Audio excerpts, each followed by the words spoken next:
जी Jyoti Sharma ji, Christian लोगों का कहना है कि आप धर्मांतरण के वहाँ पहुँचते हैं और लोगों को सीधा मारना शुरू कर देते हैं। आखिर आप ये मारा पीटी करते क्यों हैं? मार खाने वाला काम करेंगे तो मारूंगी ना। हमारे हिंदू बहनों को और भाइयों को जिस तरीके से बरगलाते हैं, ये झूठा आश्वासन सपना दिखाते हैं, उसके लिए मार खाते हैं। उन लोग उस चीज को धरातल पे करके दिखाए ना, तो मार नहीं खाएंगे। तो सभी हमारे हिंदू बहनों को और भाइयों को हमेशा प्रलोभन देते रहते हैं, इन लोग फंसाते रहते हैं, इसलिए मार खाते हैं। इनका कहना है हम बुलाते नहीं है, ये स्वयं चल के आते हैं और जिनको तकलीफ रहता है वो लोग आते हैं। और ऐसे में बजरंग दल के लोग जो है आके सीधा मारा पीटी कर देते हैं, कुछ पूछते भी बुलाते नहीं है। एक चीज बताइएगा, जहाँ प्रार्थना सभा लग रही है, लोग बोलते हैं हम प्रार्थना कर रहे हैं लोगों को चंगा होने के लिए। भाई आप उस जगह का एड्रेस बताएंगे तभी तो लोग आएंगे ना, हम यहाँ पर हैं करके।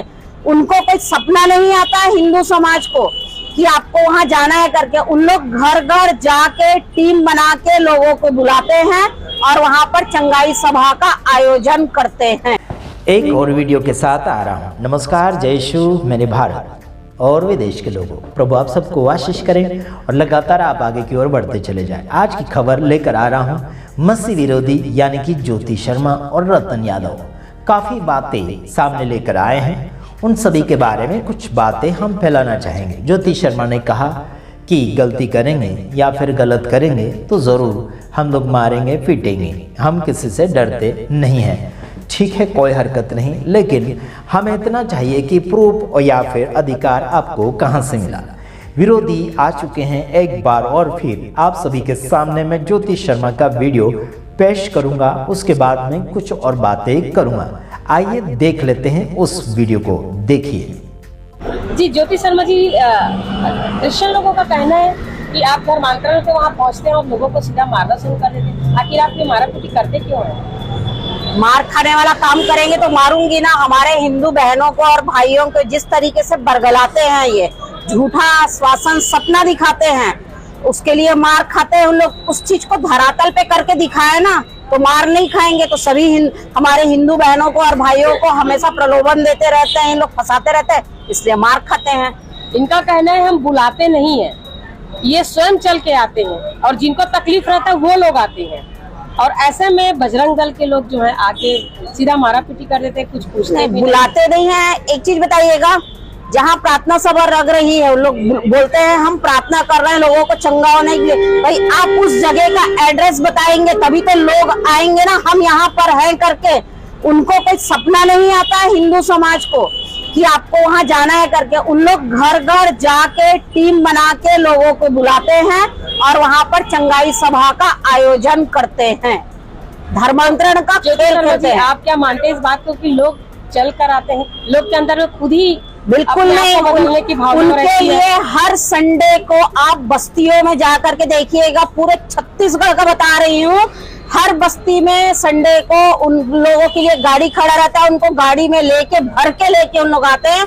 और जो नहीं आते हैं, अब मुझे नया चीज पता चल रहा है, जो काम वाली भाई लोग बताया, उनके ऊपर में इन लोग पेनाल्टी मतलब कुछ पैसे का चार्ज करते हैं कि अगर तुम संडे को नहीं आओगे तो तुम्हारे ऊपर में फाइन लगेगा। ये भी चालू कर दिए हैं इन लोग। ये आपको कहाँ से जानकारी मिला है? काम वाली भाई लोग बताए हैं, स्वयं बताते हैं, स्वयं बताए हैं। तो चलिए, जो फ्राइडे वाली बात है या संडे वाली जो संडे वाली बात है, सॉरी संडे वाली जो बात है कि संडे को जाके उन लोग इकट्ठा होते हैं, एकत्रीकरण होते हैं और उन लोग प्रेयर करते हैं, तो आपके लोग क्यों नहीं करते ये सारी चीज जो आपके जो धर्म शास्त्र कहता है, जो हिंदू धर्म कहता है, अपने जो पोथी पुराण पढ़ने के लिए धर्म शास्त्र क्यों नहीं पढ़ते? क्या है ना, हिंदू समाज बहुत कोमल हृदय का है, जहाँ उनको लगता है कि उनको कोई भी परिवर्तित, बिल्कुल इतना उन लोग सहज, और खास तौर से छत्तीसगढ़ के लोग इतने सहज लोग हैं कि जो उनको थोड़ा सा बहला फुसला देता है उस बातों में आ जाता है। लेकिन जब उनको पता चलता है कि हमको धोखा दिया गया है, हमारे साथ गलत हुआ, तो उन लोग फिर अपने हिंदू धर्म में फिर से आ जाते हैं, वहाँ जाना बंद कर देते हैं। तो फिर से जाके वापिस आना जी, तो उससे उनको क्या समझ आता है? उनको समझ में आता है कि हिंदू धर्म सबसे अच्छा, हाँ हिंदू धर्म ही सबसे है, हिंदू धर्म से बड़ा कोई धर्म नहीं होता। ये उनको समझ में वहाँ जाने के बाद आ जाता है। आपके ऊपर मारा पीटी वाला बात बार बार उठता है, बिल्कुल सही?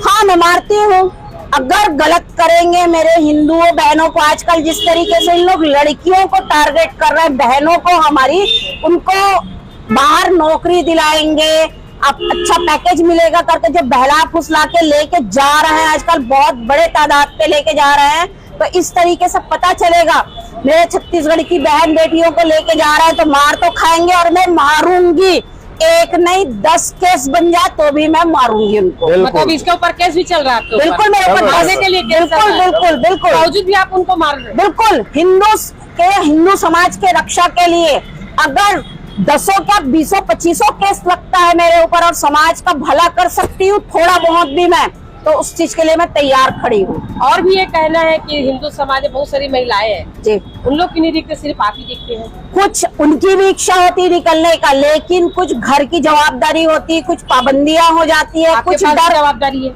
मेरे पास भी ज्यादा, मेरे घर के मेरे पति और मेरा बेटा दोनों मुझे सपोर्ट करते हैं, इसलिए मैं निकल पाती हूँ। कुछ बहनों के घर में ये सपोर्ट नहीं मिल पाता है, दिल से उनकी इच्छा होती है कि हिंदू समाज के लिए निकले। जो हमें सूचना दिया जाता है बहनों और भाइयों के द्वारा कि इस बस्ती में हो रहा है, उन्हीं के द्वारा दिया जाता है, तो कहीं ना कहीं तो चाहते हैं ना कि जो धर्मांतरण का खेल है वो बंद हो। तो इसलिए मैं चाहती हूँ कि ठीक है, आप नहीं निकल रहा है, आप अपने मोहल्ले में रह के ही हिंदुत्व का कार्य कीजिए, कोई जरूरी नहीं है कि रोड में आइए। आप ज्योति दीदी का, रतन भाई का, रवि भाई का साथ दीजिए, हम यही चाहते हैं बहनों का। अभी अमलेश्वर के आसपास जो थाना क्षेत्र के पास जो फिर से धर्मांतरण हुआ, रतन यादव जी ने बताया कि उसी जगह जी और उसी पहले बात हुआ पर पहले भी हुआ, उसी घर में हो चुका है पहले भी, तो उस समय भी रोका गया था। बिल्कुल उस समय भी लोगों का रोको ठोको, हाँ ठोको था, अभियान था वहाँ पर। मैं यादव, बैंक गोस्वामी, पूरी टीम हमारी रायपुर की भाई लोग गए हुए थे। इसके वहीं पर फिर से धर्मांतरण, फिर से उस व्यक्ति ने वहाँ पर चालू कर दिया था, वो चोरी छिपे सबको, गाड़ी को बहुत दूर में रखवाता था, इसलिए समझ में आने में लोगों को समय लगा। वहाँ बस्ती वालों को, कॉलोनी वालों को जब पता चला तो फिर से सूचना दिया गया। इसीलिए तो हिंदू समाज का उग्र रूप इस बार दिखा ना। उस समय तो नहीं हुआ था कुछ, लेकिन इस समय क्या हुआ, गाड़ियों को तोड़फोड़ हुआ ना। तो आप किसी का सब्र का इम्तिहान मत लो। आपने जब बोल दिया था कि नहीं होगा तो फिर आपने क्यों किया वहां पर? इसलिए आपकी गाड़ी वाड़ी सब जितने शीशे उसे टूटे, सब वो आक्रोश था हिंदू समाज। हिंदू समाज अगर शांत है तब तक बहुत शांत है, किसी को नुकसान नहीं पहुंचाता है। अगर आप हिंदू समाज को बार बार छेड़ेंगे तो ये उग्र रूप देखना पड़ेगा और इनको उस चीज को झेलना पड़ेगा। इसलिए आप अपने समुदाय में रहिए, आप अपना काम कीजिए, हिंदू समाज के लोगों को बरगलाने का काम बंद कर दे, तो जो मारपीट है, तोड़ फोड़ है, बंद हो जाएगा। अभी तो धर्मांतरण की तो बातें हो गई, अभी जो गाय, जो गौ माता कहा जाता है, गौ माता के लिए योजना के बारे में बता रहे हैं, तो क्या योजना लागू होना चाहिए? लोगों का कहना था कि कांग्रेस के जब सरकार था तो गौठान था, चारा मिलता था समय पर, तो गौ रक्षक, संरक्षण, संवर्धन की बातें होती थी। अब तो इस ओर किसी का ध्यान नहीं है, सिर्फ किताबी बातें हो रही। नहीं, सरकार इस ओर में ध्यान दे रही है, जिस तरीके से हमें पता चला है, क्योंकि मुख्यमंत्री जी क्या कर रहे हैं वो हमें भी नहीं पता है, लेकिन जो हमको खबर मिलती है कि अभी गौ के लिए वो बहुत बड़ा योजना लाने वाले हैं, धरातल पे लाने वाले हैं, कागज पे नहीं रहेगा, धरातल पे रहेगा। जैसे तो योजना कब तक देखने को मिलेगा? हो सकता है 4-6 महीने में देखने के लिए मिल जाए। भूपेश बघेल जी के जैसा नहीं रहेगा, उनका जो शासन था सिर्फ कागज में, गौठान पूरा रोड में गौ माता बैठे रहती थी, गौठान खाली रहता था। पर उसके समय में ये तो है कि गोबर की भी कीमत लोगों ने समझने लगे थे, गोबर से लोगों के घर में परिवर्तन भी आया था। अब किनको मिला था मुझे नहीं मालूम, दीदियों का भी जिंदगी में परिवर्तन आया था। लखपति गोबर वाली दीदी भी बनी थी। अब वो तो कौन सी दीदी लखपति बनी है वो हमने आज तक नहीं देखा है, सामने सिर्फ पेपर में, और इसमें हमने देखा है कि वो लाखों रुपए कमा के गाड़ी खरीद लिए, घर खरीद लिए। धरातल में इसको उतना समय भी तो नहीं मिला, 2 साल तो कोरोना काल में चला गया और 3 साल जो नहीं, तो कोरोना काल में अपना घर भरे तो ना उन लोग, कोरोना काल में अपना घर बहुत अच्छे से कांग्रेस सरकार ने भरा। अभी भी तो बीजेपी की साल भर से ऊपर हो गया सरकार, अभी ला रही है, अभी ला रही धरातल पर, धरातल पे योजनाएं। पहले भी तो बीजेपी की सरकार थी, इससे पहले भी तो बीजेपी की सरकार थी, बीजेपी चाहते उस समय उनकी रोका जा सकता था। देखिए ये कांग्रेस और बीजेपी के चक्रव्यूह में हम भाई बहनों को मत फंसाइए आप, ठीक है? ये कांग्रेस बीजेपी की लड़ाई इनको लड़ने दीजिए। हम लोग अपने धर्म के योद्धा लोग हैं, हम लोग धर्म की लड़ाई लड़ने वाले लोग हैं। हमसे इससे संबंधित सवाल हो तो ज्यादा अच्छा रहेगा। ये कांग्रेस और बीजेपी के चकल्लस में हम दोनों भाई बहन परेशान हो जाएंगे। अभी आप लोग चलिए, अभी आप लोग किस योजना को लेकर चल रहे हैं? क्योंकि जानकारी मिला है कि आप शांत थे। कहते हैं कि शेर जब कुछ बड़ा करना चाहते हैं, जब बड़ा करने की दिशा में कुछ सोचते हैं तो वो 2 कदम पीछे चलते हैं, और आप लंबे समय से मीडिया से दूर रहे, तो हम क्या माने कि कौन सी नहीं आप ऐसा है, मेरे कुछ पारिवारिक कुछ विषय को लेकर के मैं अभी मीडिया से 2 महीने दूरी में था, और अभी हम एक नया पूरे बस्तर में, और बस्तर से हम जो शुरुआत किए थे धर्मांतरण मुक्त छत्तीसगढ़ का, उसका रिजल्ट दिखा भी है, और हम फिर से एक बार आगाज बस्तर से ही करने जा रहे हैं। बहुत जल्द तिथि की घोषणा करेंगे आपके सामने। विषय यही रहेगा कि धर्मांतरण मुक्त छत्तीसगढ़ हमको बनाना है, और धर्मांतरण करने वाले जितने भी लोग हैं उनको मैं स्पष्ट चेतावनी देता हूं कि सुधर जाओ, नहीं तो हमारे बजरंगी सुधारने के लिए जब आएंगे तो आप समझ लेना कि आपका क्या होगा। क्योंकि धर्मांतरण करना मतलब राष्ट्रांतरण, मतलब सीधा राष्ट्र के साथ खिलवाड़ आप कर रहे हो।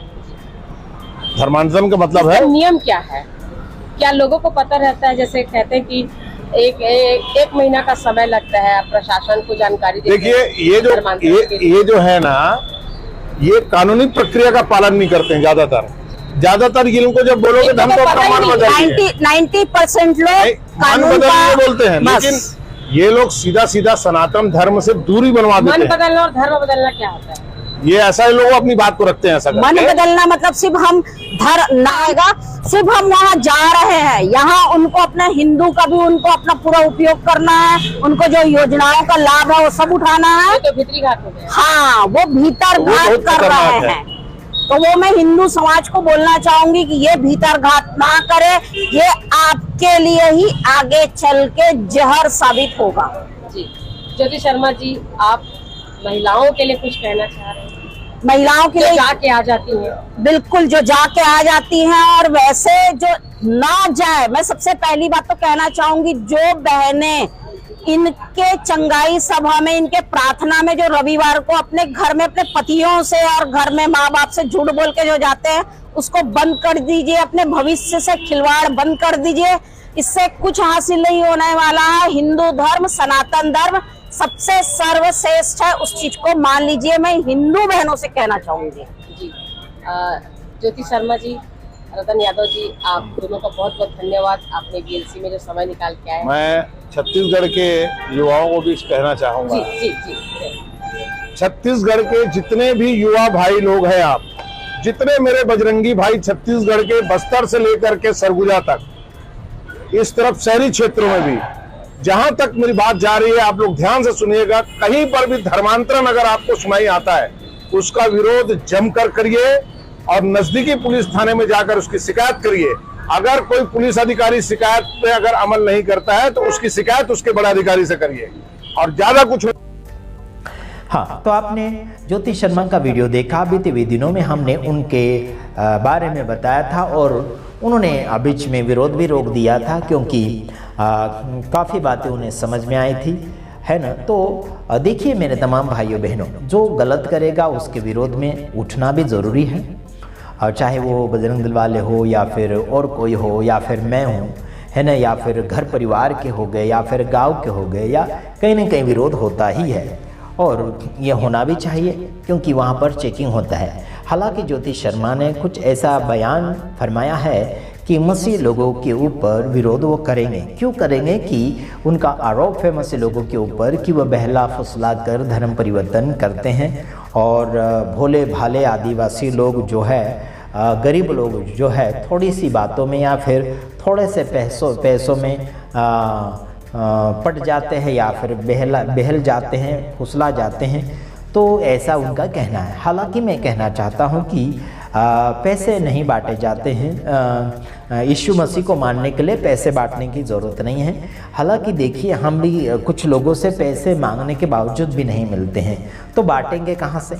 एक और बात बताना चाहता हूँ कि अगर 1-1 हज़ार, 2-2 हज़ार, 5-5 हज़ार भी कुछ लोगों को दिया जाए, तो भी इतना भी पैसा नहीं हो पाएगा बांटने के लिए मेरे भाइयों बहनों, क्योंकि इतना पैसा पास्टर सेवक सेविका के पास इकट्ठा ही बड़ी मुश्किल से होता है। बड़े बड़े जो मिशनरीज होते हैं, बड़े बड़े क्या बोलना चाहिए संस्थापक व्यवस्थापक, बड़े कलिसिया मिनिस्ट्री वाले होते हैं, उनके पास हो सकता है पैसा है, लेकिन वो भी धर्म परिवर्तन के लिए पैसा नहीं बांटते हैं। ये खास मैं जानता हूँ। और मैं भी एक मिशन चला रहा हूँ जिसका नाम है राष्ट्रीय जय यीशु मानव सेवा, और मैं भी तो किसी को पैसा नहीं देता हूँ। मेरे यारों भाइयों बहनों, पैसे का कोई झाड़ या फिर कोई मशीन हमारे पास नहीं है कि हम लोग छापे या फिर तोड़ कर लोगों के गोद में डालें, उनके जेब में डालें, उनके मुंह में डालें। ऐसा नहीं है। ये मैं सच बता रहा हूँ आप लोगों को कि झूठ किसी ने बता दिया, मालूम नहीं किसी ने झूठ फैला दिया कि